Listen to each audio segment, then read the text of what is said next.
Welcome to Charmed Life, a radio show discussing spirituality, magic, and the unconditional love of the universe. Thanks for tuning in. And I'm your host, Tricia Carr. Thank you for joining me today on this lovely February morning in 2018. We are broadcasting live from the Universal Broadcasting Network studios in Hollywood, California. And you can always watch the archives on my YouTube channel, youtube.com/Tricia Carr, or catch the podcast in any podcast outlet. So iTunes or iHeartRadio. Please do like, subscribe, share, and comment. And on iTunes, you can actually leave a review. And that actually, all of that contributes your light, contributes your energy. It's 11:11. Yo! 11:11. And hello to my producer, Jarvis Essex. Always holding down the energy for me and making the show look super cool. So if you listen to the audio all the time, know that there's a video version that Jarvis produces and brings up all kinds of cool images and different things. He's a bright dude, I have to say that. And he's single. No. I'm just saying it because people ask me all the time. They don't even see you on camera. Get the picture together, then we'll... Yeah, we're going to get a picture together and put it up. Because I took a picture of us a few weeks ago and I looked stupid. So I shouldn't be self-deprecating. Self-love, y'all. Self-love. But anyway, sister got to be real about how she looked in the photo. And I want to tell y'all that just one thing before I bring on my super cool and wise guest. I want to tell you that we have a couple of days left for you to be able to register for the 2018 Intuitive Intensive, which is the program that I am collaborating to teach with Crystal Ann Compton, the founder of the Lightworkers Lab online spiritual community. And shout out to Lightworkers Lab. Hello, Lab fam. Do join the Lightworkers Lab. You can find this as a group on Facebook. It is an amazing, free, powerful resource for all of your spiritual growth and fellowship. And so Crystal and I are partnering for this 12-week intuitive intensive. We've already started the program, but we left the doors open for a few days into it because you can catch up. And I just want to share with you something that one of our students actually posted. And she says, I really feel compelled to say that even though I'm not sure if registration is still open, it is, y'all, just a couple of days. But the first week of the Intuitive Intensive course with Crystal Ann Compton and Tricia Carr has been mind-blowing. Guys, I really mean this when I say that as a person first starting out on my journey 4 years ago, I would have given my eye teeth to have had this knowledge. And it's not just about the content. It's the space that is held for us as we take it all in. Seriously, really, really sign up. You'll be able to catch up in no time. So do go to thelightworkerslab.com/intuitive to check out this program. And if you're listening to this outside of the registration for this program, just know that there are amazing classes on my website, which is triciacarcharm.com. You can go to the Work With Me and you'll find classes there, or the lightworkerslab.com. We have many offerings there. I'm a teacher and a guide in this community. So do check us out. And without further delay, I would love to welcome my guest today. She is an American banjoist, psychic medium, creator of the spiritual podcast Magick and Mediums, and the forthcoming oracle deck of the same name. And her name is Anielle Reid. Welcome, Anielle. Thanks for having me. Hello. Oh, you sound so great because, you're using a real microphone. And so that makes a big difference. We got a pro on the show. Well, thank you for coming on the show today. Anielle's podcast is so dense with information, and I just love it because the heart, I relate to the heart. I resonate with your heart, but your methods are different than mine in that I'm not quite as much of a ritualist. I do have some rituals, but I think rituals are powerful and helpful tools. And so I love how expert you are on all of this. And yet at the foundation of the rituals is, of course, the heart and the fact that you are empowered and that the rituals are really just tools to help you remember your empowerment. And so I really appreciate that. I want to say that right up front. Thanks so much.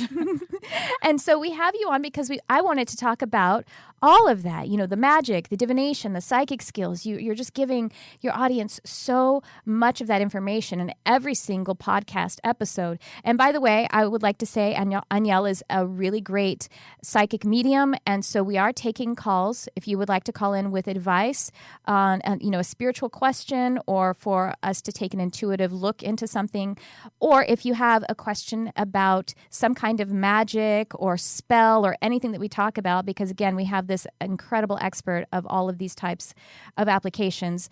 323-524-2599. That's 323-524-2599. Call in live. Anielle, why don't you let everyone know about your journey and the work that you do? Well, I would say my whole life I have been a psychic medium, but only until recently, and I would say a witch. Only until recently did I find those words as applying to me. And I feel like, throughout your whole life, I think most people are using magic, but they won't use that word. I think most of us are able to manipulate energy to satisfy our own desires, but I've just liked to do it in a more ritualistic way.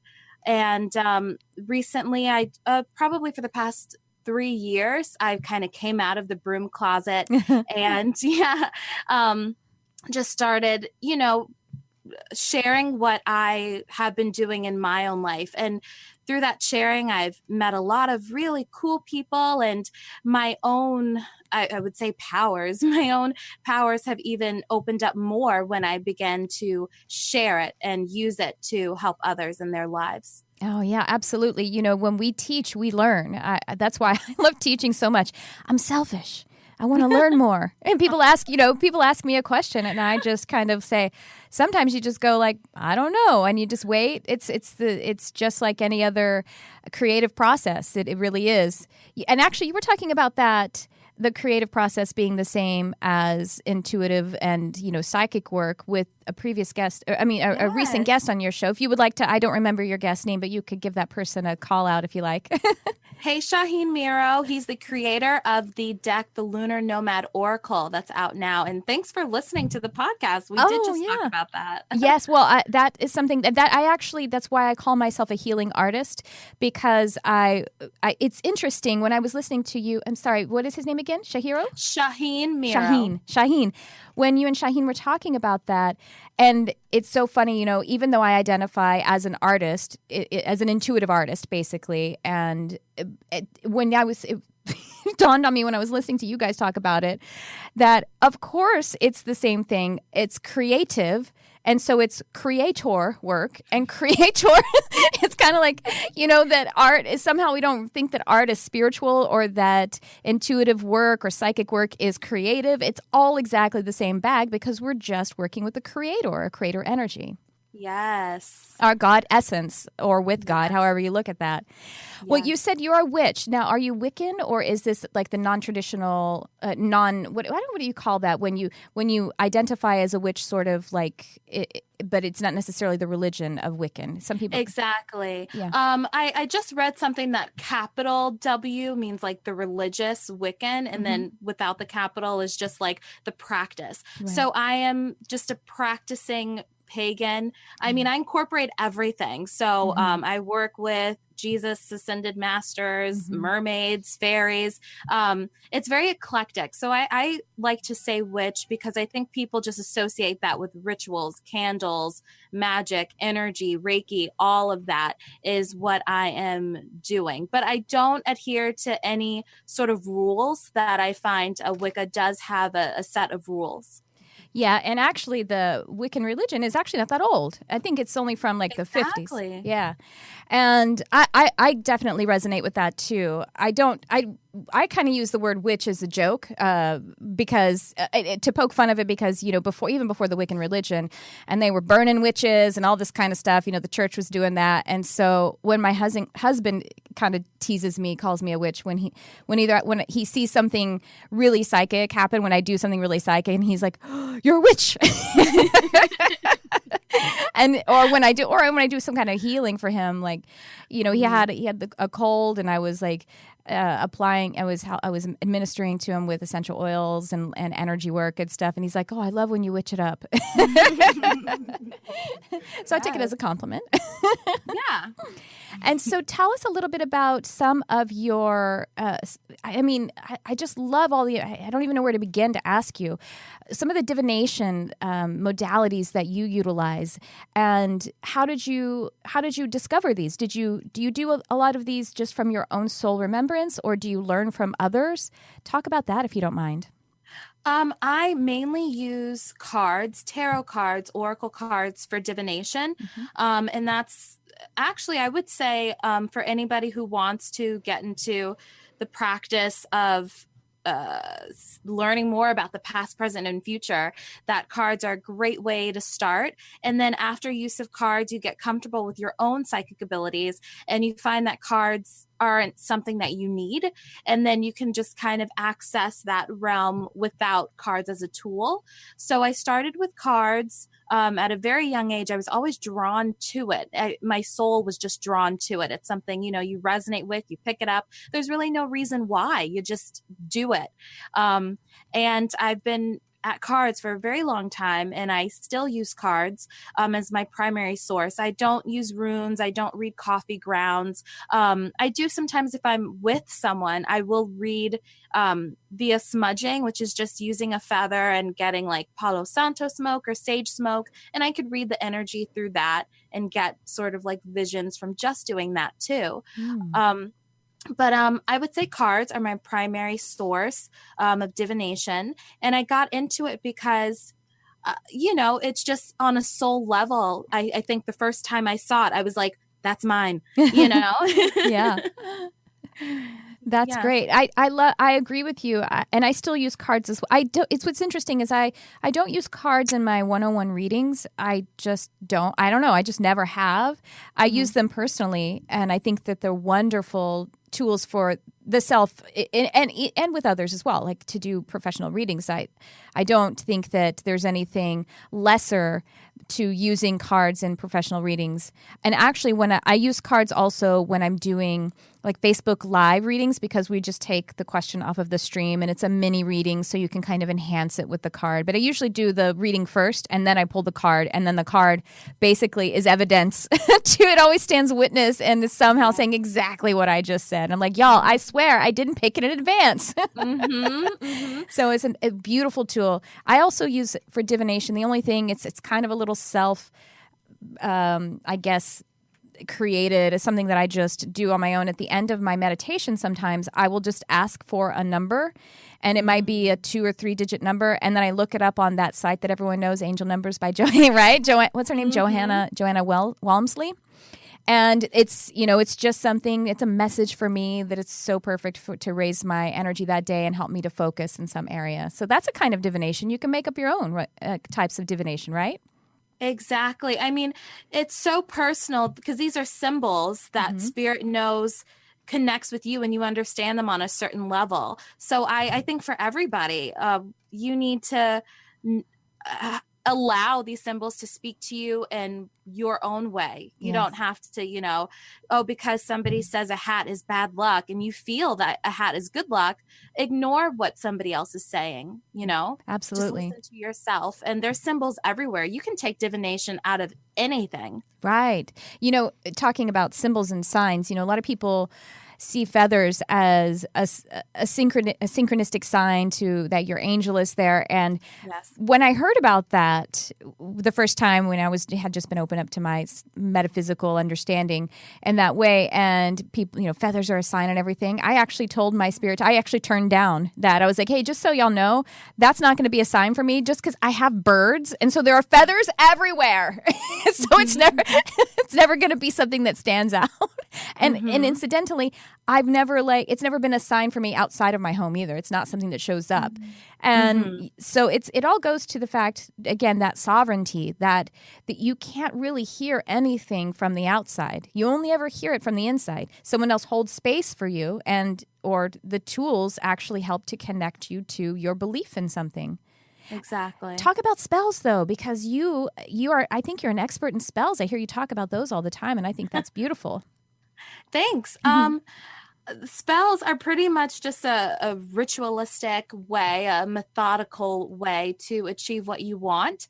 And we achieve what we want. You can just ask, your angels in your mind or write it down. And that could even be considered a spell. It's just a kind of non-scientifical way to some degree to ask for what you want in ways that maybe science can't explain. So I guess with law of attraction, that's kind of explaining what spells are.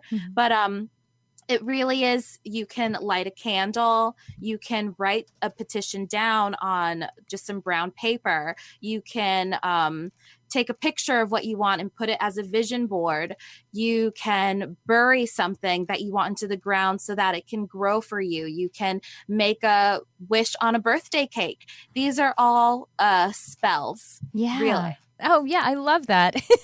That I've never really thought of that. Of course, a wish on a birthday cake, and a candle is an instrument that we've been using in spirituality since as long as we can remember, invoking the element fire and fire elementals to help us, and extinguishing the flame is a very powerful symbol for us. And, well, don't let the church know that, because they might tell people they can't have birthday cakes anymore.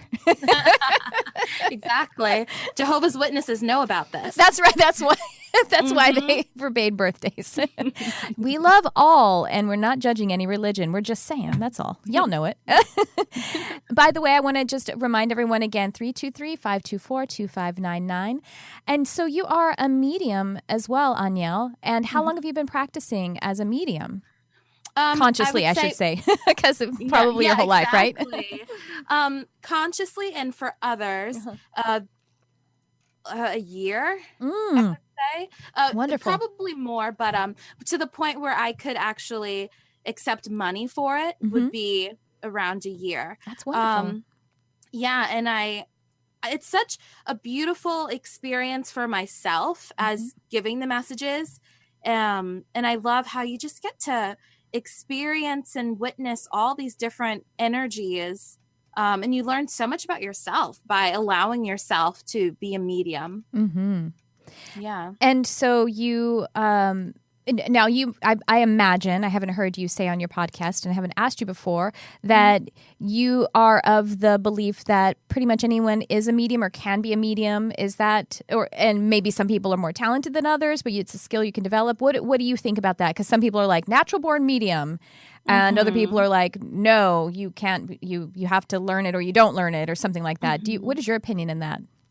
My opinion is, I don't ever want to say anything that's discriminatory or spiritually racist, So I would never say, oh, she's a natural witch or she's a natural medium, because I think that is almost a little bit of ego and a bit of just a discriminatory thing. I believe that if you in your mind think that you can be a medium, then yes, you can. And if you believe that you cannot be a medium, then you cannot be one. I think the power of the mind is so powerful that you decide what's going to happen for you. Of course, there are some people that they just have that desire more than others. And that doesn't make them better or less than somebody who doesn't have that desire and who might not or might even have a medium gift. But I think all of us as people are born with an empathy, and we can decide to shut it down or not. Of course, there are, different people that will say like autism, et cetera. But overall, I would say that everyone has the capability to communicate with the world that we cannot see. And I would even go so far as to say that it's our right to be able to be efficient communicators with psychic abilities. So I would say agree. Everyone. Yeah, I love that. I completely agree. I believe it's our right too. I mean, I am of the understanding and feeling that we are way more spirit than we are physical. So it's perfectly natural. This is something that I tell my students, that you aren't changing and you aren't like becoming something different. You're just becoming more natural. You're just losing some of the filters, some of the things that we put on so that you could focus on this physical experience. And that's okay. That's a part of the journey. That's always a journey back home. Yes. And I agree with that as well. And I do think that anyone can pursue whatever abilities or skills that they'd like in the intuitive realm. And sometimes people think it's just this journey of sovereignty, of understanding you are creator essence. You're just an aspect of the divine. You are an expression of God. And so sometimes people are like, what are my abilities? I want to have my abilities read. And sometimes, you can see the abilities that are emerging for them and confirm that for them. But sometimes I'm told, like my guides will tell them just basically, what do you like? What you want to do? Come on. Anielle is also a banjoist. Yeah. That is a skill. That is a skill that she developed in the creative arts because she liked it, because you were interested in the banjo, I assume, right? Yeah. And could have been the guitar. It could have been the harp. And maybe you will pick up those sometime. I don't know. But you're like, not so much with the harp. But it has to do that. And another thing along those lines is that when people have had experiences happen to them, supernatural or psychic experiences, when they felt that they weren't really open to it yet, I think that there's some things that's in their unconscious still that is open to it. And it has more to do with the personality that either has you experience things or not experience things. Does that make sense to you? You know what I'm talking about there? Yeah, completely. I actually went to an event yesterday with it's called The Trap Witch. She's on Instagram, and Tatiana Tarot had an event, and they brought 50 women together to talk about magic, and a lot of them, I would say, unfortunately, talked about experiencing things in their dreams that they're just running away from, and growing up in homes where psychic abilities were really pushed down. And because of that, they're seeing these sort of shadow beings kind of manifest in their life, these things kind of haunting them. And they're deciding to run away from it. So a lot of people are running away from this psychic world because, okay, yes, it can be scary, but I think it's only scary because you are approaching it with a sense of fear as well. Right. So it completely makes sense to me, what you said. Absolutely. Well, even, you're talking about in the spirit realm and this experience of spirituality, if you're vibrating to fear, then yeah, you'll be seeing shadow beings and all that kind of stuff. And it shouldn't be that shocking, because when I was vibrating more to fear, I had fearful physical events happen in my life. So, you know what I mean? Yeah. Like, it's not that the blessed part about it be about something in the spiritual realm, in the supernatural, is that you can rise above it faster because there isn't the density of the physical. So if you're in a bad relationship, it's going to take a while for you to break up with a person and move your shit out of the house. But if you see a shadow person, you could just be like, oh, that doesn't really exist as long as I don't want it to. And poof, because it's in the thought form reality still. It's in the formless, less formed reality. So it's a lot easier. So y'all, the spirit realm is something to be less afraid of. Yes. I would like to point out, though, that I think it's so important to, once you see that, to address it on that spiritual level, because if not, it's just going to manifest itself into your physical reality, and you're going to have to deal with it either way, on the spiritual realm or on the physical. And honey, I think it's a lot better to deal with it on the spiritual realm than having stuff really get in trouble on the physical realm. Yes, absolutely. And when I've made some kind of weird decisions in my spiritual practice, and I could see that if I didn't, and when I say weird, well, I'll just give you an example because that sounds creepy when I say that. I was actually on someone's show as the psychic, and I could tell these people, they weren't psychics themselves, or, they weren't spiritual people specifically. I'm sorry. Everyone is spiritual. What I mean is, it wasn't a show that was dedicated to this. I was on there to be almost like do parlor tricks and stuff. And so I had this moment where I was like, oh, I really want to perform for them to their expectations. And so I looked into the energy field of one of the hosts in order to see something just evidential. And so I was pursuing it not out of love. I was just pursuing it out of signs and wonders. And I saw something and I didn't like it. And I was like, whoa, and I shut it down and I didn't speak of it. And I just, I pulled myself out of that and oriented immediately back to love. But I can see that had I not addressed that in the spirit realm, I may have been continuing to go on other shows as the parlor trickery. And you know what I mean? Like it could have become something really unpleasant for me in the physical. Does that make sense? Completely. Yeah. Completely. Yeah. Go ahead. Sorry. I also want to say what you just said reminded me also of the work that, I think most of us who are mediums, we're healers too. So we're seeing some stuff that could be negative that is, around a lot of people. So what you were saying also goes with like your intention that might have been ego, and then you're seeing this, but you do have to prepare yourself to some degree to see some things that some people are carrying around. Yes. Well, that's different too. See, when I see things when I see an attachment or I see something, when I'm working with someone and it doesn't frighten me or alarm me because I'm completely in love. And then I also, I don't necessarily say, hey, there's a giant boogeyman standing behind you either. I figure out how to just, make them not scared and raise their vibration. But you're right, totally. But I find as long as you're pursuing love, that it's folly because I am love. And one time, a dragon, actually, one of my dragon guides. I love dragons. Yeah, I teach on dragons and elementals. So, and a dragon was telling me, it was a dragon deva, because someone had asked me about reptilians and are they associated with dragons and everything. And so I actually just went to a dragon deva and asked him how to answer this question. And he said, well, of course, different beings who are transdimensional, they could cloak themselves and, and all that kind of stuff. He said, but if you're in love and truly in the vibration of love, that a reptilian or whatever kind of transdimensional being trying to mask themselves as an angelic dragon would look like a 3-year-old with a Halloween mask onto you. It would be laughable. It's like so obvious and laughable. So again, just to reassure everyone that you're so powerful. You're so powerful when you're doing any of this work or just in any of your experience. And I really just love to encourage people to access that spiritual side of themselves no matter what. And they're listening to this show for a reason. They're listening to Anielle's show for that reason as well. Exactly. I would like to take a moment to talk about our sponsor for this episode of Charmed Life.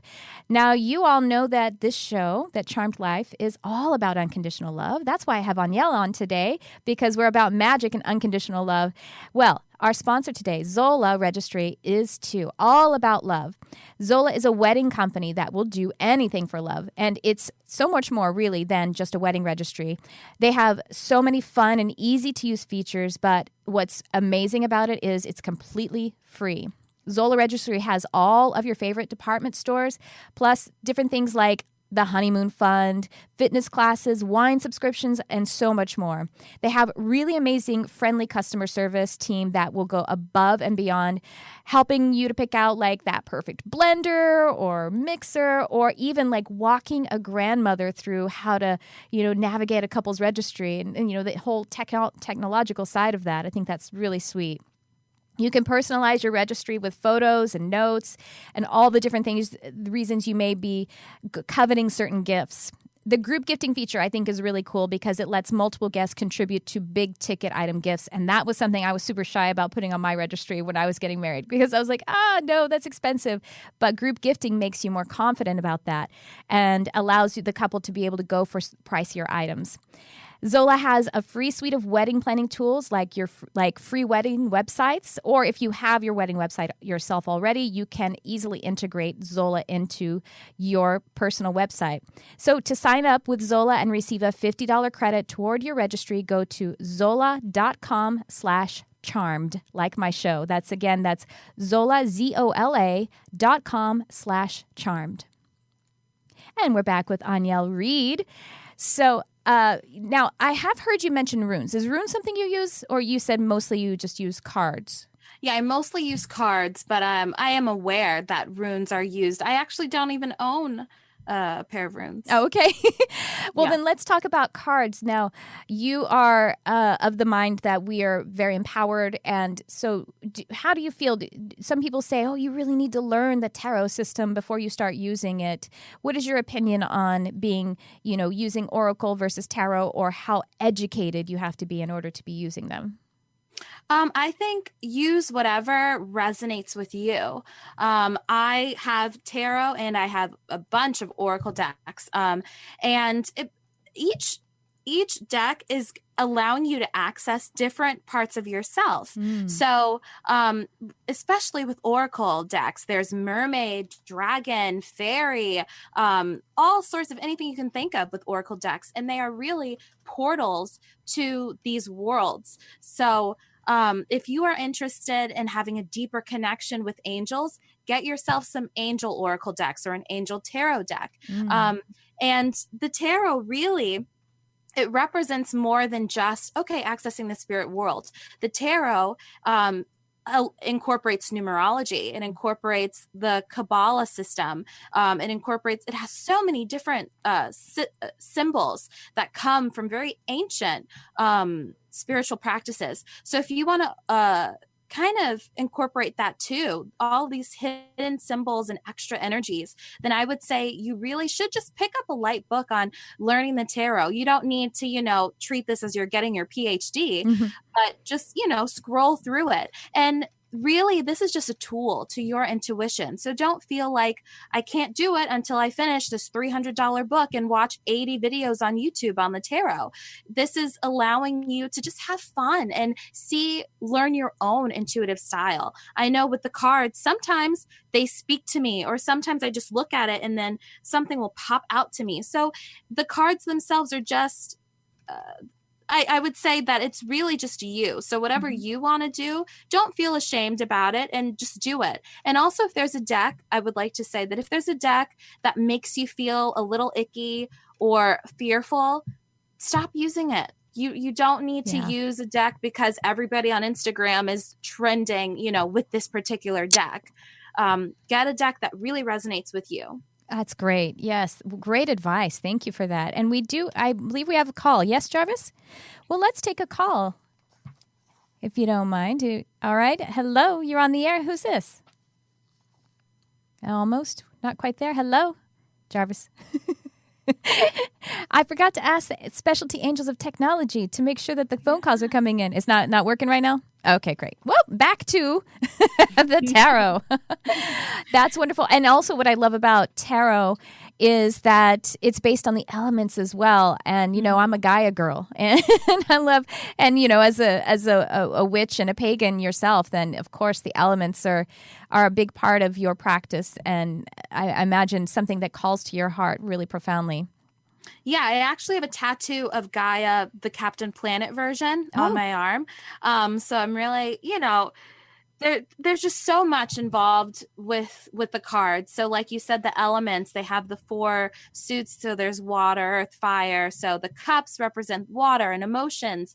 And I would say, knowledge is power. So if you want to get into tarot, do pick up a book, because you're going to learn more than just the tarot. You're going to learn about, like you said, the elements as well. Yes, and that's so grounding. That's what's so beautiful about that, is to recognize that you are spirit in physical form. And that's actually the process. Sometimes when I just hear people sometimes feeling like they want spirituality to rescue them from the physical experience, but that's just not true. That's as untrue as being a skeptic and complete disbelief about your spiritual side, denying the physical form. You know what I mean? I know exactly what you mean. I think that spirituality doesn't rescue from physicality, but allows you to live physicality fully. I think fear I would say rescue means kind of taking you away from something. I think fear kind of takes you away from life, and spirituality puts you into it, and almost, I don't want to say control, but gives you a greater sense of awareness so that you can be a little bit more in control. I think control is okay because it's a matter of waking up to realize that you are in the matrix and you're running the matrix. So it is a kind of control to recognize, again, your power and your identity with divine, and that you are here creating your reality, whether you've known it or not. I know that Abraham Hicks, she says, you don't have to know about gravity in order for gravity to work. If you don't know about gravity, you're not going to walk outside and fall up. It's just the truth that if you don't understand, even if you aren't aware of the fact that you are creating your reality, that you're manipulating energy, and your frequency is causing energy to come into density and to new form. It's just happening, and the fact of the matter is that it's our natural understanding of that. But we've put on amnesia and we put on filter in order to misremember that or not remember that. To forget it. Exactly. And so doing spells in Magick itself is really just acknowledging that moment in which you are deciding to create the next chapter in your life. Yes. You're spelling it out for yourself. Yeah. Oh, that's a pun. I didn't even realize it. Oops. We have a more technical difficulty. That's okay. Oh, thank you so much, Specialty Angels of Technology, for helping us to have a clear connection with Spirit at this time. Thank you so much. Thank you for the opportunity to serve, too. Yeah. There was something else I was going to say about using cards, and basically just to the point of tools. Everything I tell my students, that everything that we recognize outside of ourselves is really just a tool. And that is kind of like the experience of duality. So even, this program is a tool. And we're supposed to use tools and not have tools use ourselves. So, we have a call. Actually, maybe we should take that call since it seems to be on our side this time. Hi, you're on the air. Who's this? Hi, is this me? Yeah, it's you. Oh, yay. Hi, this is Lisa. Hi, Lisa. We have Anielle Reid on with us. What's going on with you today, Lisa? Hi, Anielle. Hi, Tricia. Hi. Hey. Sorry, there's an echo. Let me make sure I've got this down. I just kind of wanted a general reading, I guess, but I was really intrigued when she was mentioning the mermaids. So maybe I would like some information about if she can intuit, if that's the word, into... Yeah. That's my draw to that? Sure. Go ahead. Anielle, do you have something for Lisa? I would say that anything, if it sticks out to you and you even want to ask a question about it, means that it is there in your field. So if you have that desire, if it even pops into your head, that you could say that the mermaids are putting that in your head if you're comfortable with that, or there's something that they have to teach you. So just when you have the desire, know that, trust yourself that yes, there's a reason why you're having that. So I would say yes. And if you want to learn about mermaids, if you wanted to do a reading for yourself, Lucy Cavendish has a great mermaid oracle deck that you could pick up and get closer to mermaids through that. I have a ton of mermaid books that you could reach out to me. And I know that Tricia does an elemental kind of course, so you can learn more about mermaids through that too. But know that I definitely say yes, that there is something to be learned from mermaids for you. It could be getting in touch with your emotions. It could be getting in touch with your feminine sensuality and not being afraid of that. It could be also just being a woman and being free and wild, because they are that. They are this wild, raw, feminine power, but also extremely beautiful. And they are not afraid to use their voice to get a man. So there's so many things that you can learn from them. And I think it's time for you to learn that. That sounds wonderful. Thanks. Awesome. Thanks, Thank Anielle. you. Another thing, Lisa, is that, the golden era of Atlantis, Atlantis was real, is real. Atlantis, this was kind of the last time that we could see a lot of these elemental beings with our physical eyes, and we worked with them consciously.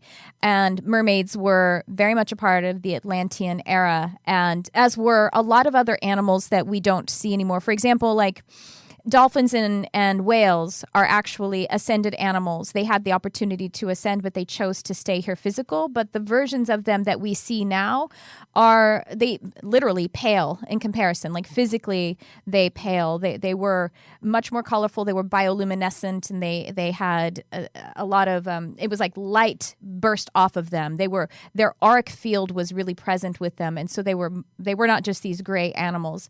You probably have a connection to all of those kinds of sea-bearing elementals. And the elemental deva that oversees water, they're called undines. And so we each have an elemental guide that is master guide who is with us from each element through our whole life. So you may be wanting to connect with your undine guide too.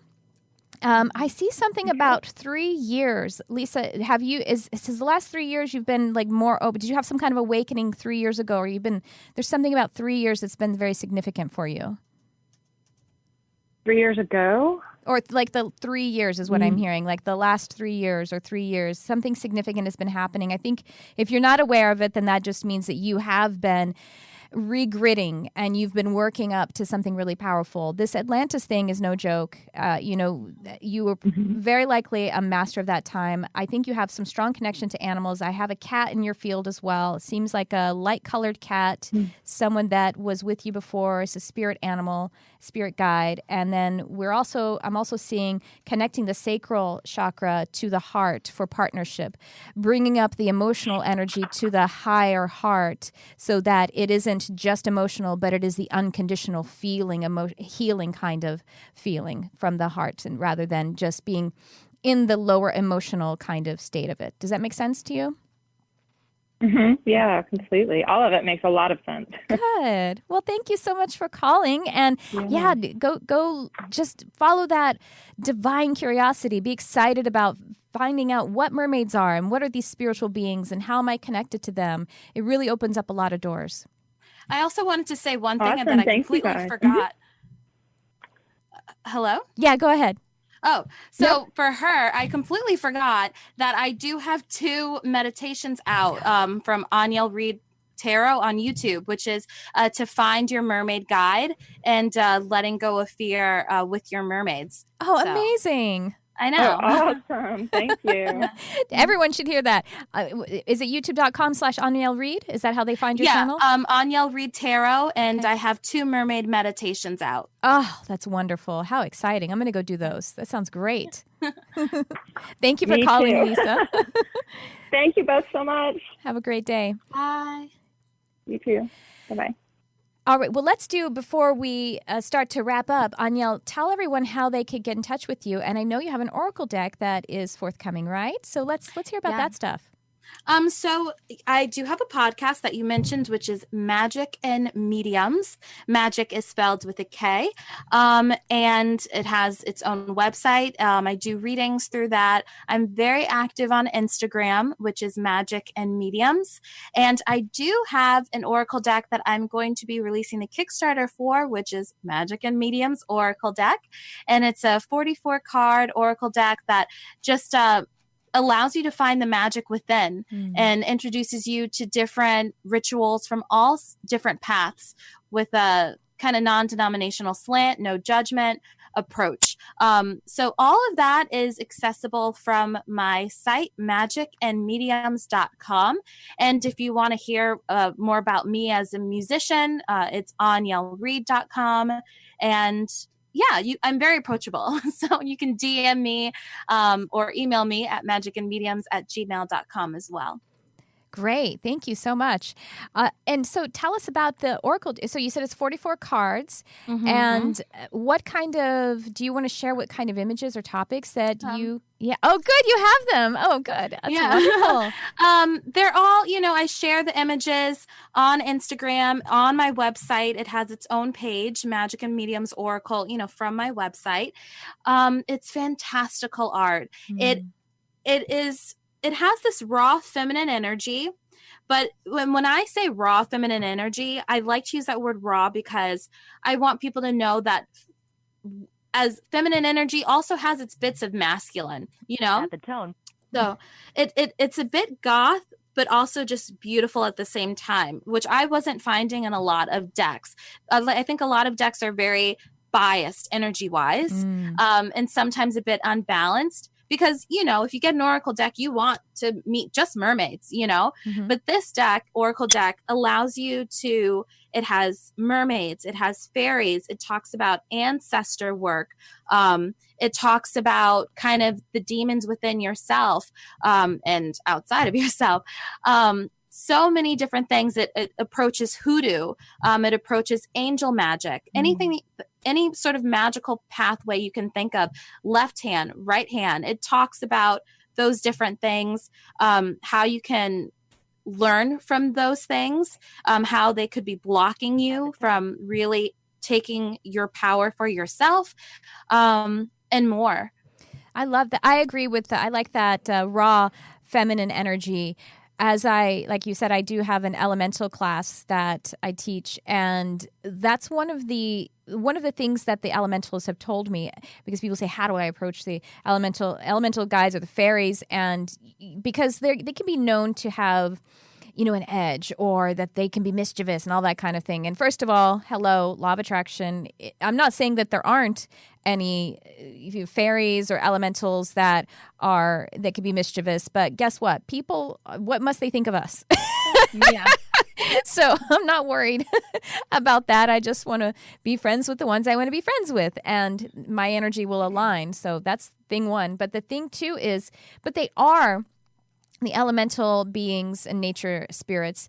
They are very concerned with the earth, and they are really powerful manifestors. And they do want us those of us who are compassionate and love-centered, to have more of the manifested, the physicalized things, because there is power on this plane of having things. And it's just true. So they do have an interest in that. And they also they don't have quite as much patience as, say, angels do, because, again, I imagine they're sick of us, polluting the planet and all of that kind of thing. So I always say that, or at least this is what the elementals have told me, that the best way to approach them is in a similar manner to how you would approach a lover, or what you want from a lover. And I don't mean this like sexually, erotically charged, but the content of how you like I say, approach or engage. You want to be in possession of what you want. You want to know that. Don't you want your lover to know what they want from you, and what their own preferences are, and what is going to excite them?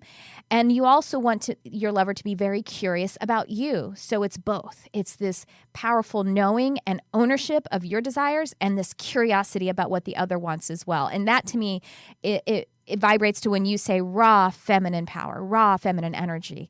It's primal, and it's beautiful. It's very natural. Yeah. And I like also what you mentioned. I do have a card that's respect, and it details the goddess Hecate, and somebody is offering flowers to her, and one of her heads is turned to the back. And I think it's very important when you want to work with different entities. I don't think you should come with a sense of entitlement. Yes, we're amazing and we're powerful, but you should also come to working with these fairies not as, hey, I don't know you, I didn't even research anything about you, but can you give me $1,000? That's not going to really work. So I think with anybody, take the time to get to know them. Like you said, like a courtship phase, if you want somebody to marry you, you best take them out on 3 dates and put some makeup on, so it's the same goes with these energies as well, fairies, mermaids, etc. Of course, some will come to you and they're extremely loving, but you need to have respect for yourself and for them to have the best relationship that you can have. Right. Yeah. Respect. That's very important. The curiosity, but with complete respect. The assertiveness, not aggressiveness. There's a distinction there. There is a really important distinction there. Assertiveness means owning your desires and honoring them. And that honor goes both ways. Now, angels, on the other hand, or even our spirit guides who may have been formerly human, they may have a bit more patience, because they're just more, they're up in the higher densities. And so, but at the same time, they kind of don't necessarily have the same interest or consideration for manifestation. They do help us with manifesting, but kind of more, generally speaking, this is my experience, to helping us tune our vibration and for that bigger picture. Whereas, a gnome will be like, yeah, I could see how you need $1,000 and you're going to do good stuff with it, and it can actually help you to align with that. Mm-hmm. That's kind of that the power of working with as above, so below. Yeah, I completely agree with you on that too. And I also think that's why it's so important to meditate and be in tune with yourself before you start asking for things, because angels, I feel they're looking at the whole picture, holistic. So let's say you're like, hey, I need $1,000 right now. An angel will be like, you know what? You really don't. Mm-hmm. You actually need to go to school or something, But if you talk to like an elf, they'll be like, yeah, I'll give it to you. They don't care about, they do care, but they're not looking at the whole picture or as such a higher perspective as I think an archangel would. Right, exactly. And they are, and everything is one and all of that kind of thing. But just as, sometimes we're more concerned about clipping our toenails as to what is my life purpose. So that is just sort of the orientation that we have these helpers who can help us with the different perspectives. We are divinely vast. We have infinite perspectives from our own soul experience. And then from the spirit experience, which is just slightly different toggle. Again, the soul is like the individualized version of spirit, whereas the spirit is the expanded universal version of the soul. And that duality, that dual experience, it's not a vocabulary lesson, it's just a way to look at it. But, I saw you going, it's interesting. Yeah. But can you feel that a little bit using those words that way when you we interchange them, but how the soul is almost more individualized, whereas spirit is like bigger, And that's how those higher density, higher forms of energy, guides, angels, archangels, or even our spirit guides, ancestor guides, might be more to the spirit aspect, whereas the elementals and the nature spirits, they may be helping us with the grounded aspects. That's a way to look at it. Yeah. The roots of the tree or the leaves of the tree. Mm-hmm. Well, we do have just a minute or so left, so I want you to have another opportunity to tell folks how they can find you on Instagram, for example, or anything else you would like to tell the audience of Charmed Life. I highly recommend y'all going to find Anielle's podcast, Magick and Mediums. Like I say, very informative, a lot of resources. I find it really fascinating because, again, it's different than the way I approach things, and it's so helpful. Thank you. Yeah. So like you said, Magick and Mediums, it might be hurting myself, but I think to anyone who is listening, I'm very big on just you have the answers within yourself. So it's fun to learn about what other people are doing, but don't be afraid to find the answers within yourself, to take time out to meditate, and you'll find a lot of the things that I'm saying are things that you already know. Yes. Well, that's something that I say is that a teacher actually doesn't teach you anything. A teacher holds space with you to access the knowledge you already have. Exactly. Well, thank you again for being on today, Anielle. Really illuminating. I just love all the work that you're doing, and I hope you'll come back another time. That would be great. And thank you all for watching and listening today to Charmed Life. And I will see you next week at 11 a.m. Pacific, live on ubnradio.com, Channel 1, or any of my social media outlets. You can find me by looking for Charmed Life with Tricia Carr, or Tricia Carr Charm is my handle on many social media platforms. Thanks for tuning in. I love you, whoever you are.